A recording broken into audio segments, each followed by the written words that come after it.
अब 22 तारीख से जीएसटी का एक नया कानून जारी होने जा रहा है जो बड़े बड़े कारोबारी और डीलर्स पर असर करेगा। यह कानून क्रेडिट नोट और डिस्काउंट से जुड़ा हुआ है। आज हम आपको पूरा डिटेल में समझाएंगे कि नया नियम क्या है, पहले क्या होता था, अब क्या बदलाव हुआ है। पूरे नियम आज हम आपको इस वीडियो में दिखाएंगे। जीएसटी और डिस्काउंट का पुराना सिस्टम जीएसटी कानून 2017 में लागू हुआ कि टैक्स की गणना ट्रांजैक्शन वैल्यू पर निर्भर कर, लेकिन इसमें एक पेच था, पोस्ट सेल डिस्काउंट, यानी बिक्री के बाद दिया हुआ डिस्काउंट। उदाहरण जैसे अगर हम अपने डीलर को टारगेट पूरा होने पर 5 लाख का डिस्काउंट देते या बोनस देते या फिर किसी स्कीम के तहत रिबेट देती तो उस डिस्काउंट पर विवाद होता, तो टैक्स अधिकारी कहते थे कि अतिरिक्त पेमेंट है, इस पे आपको जीएसटी देना। वही व्यापारी का कहना था कि ये तो डिस्काउंट है, इस पर टैक्स क्यों लगेगा। इस तरह के हजारों केस कोर्ट में पहुंचे। भैया टेंशन की बात नहीं है, 22 तारीख से अब होगा नया कानून। जीएसटी काउंसिलिंग ने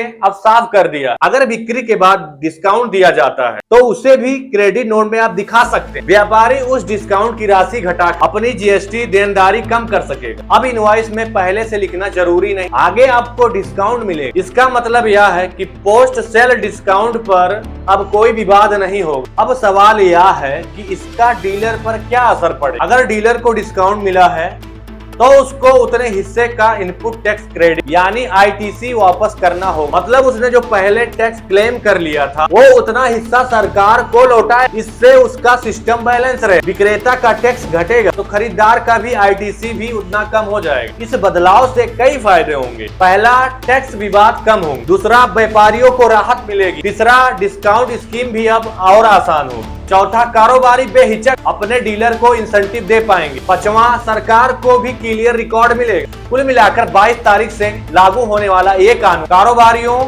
और डीलर्स के लिए ये कानून राहत लेकर आया। अब डिस्काउंट स्कीम पारदर्शी होगी और टैक्स विवाद कम होंगे। यह कदम दिखाता है कि सरकार कारोबारियों की परेशानियां समझ रही, जीएसटी सिस्टम को सरल बनाने की दिशा में काम कर रही है। तो दोस्तों, आपको ये नया कानून कैसा लगा? क्या यह कारोबारियों के लिए राहत है या फिर एक नई चुनौती? आप अपनी राय हमारे कमेंट बॉक्स में जरूर दें। तब तक के लिए जय हिंद, जय भारत।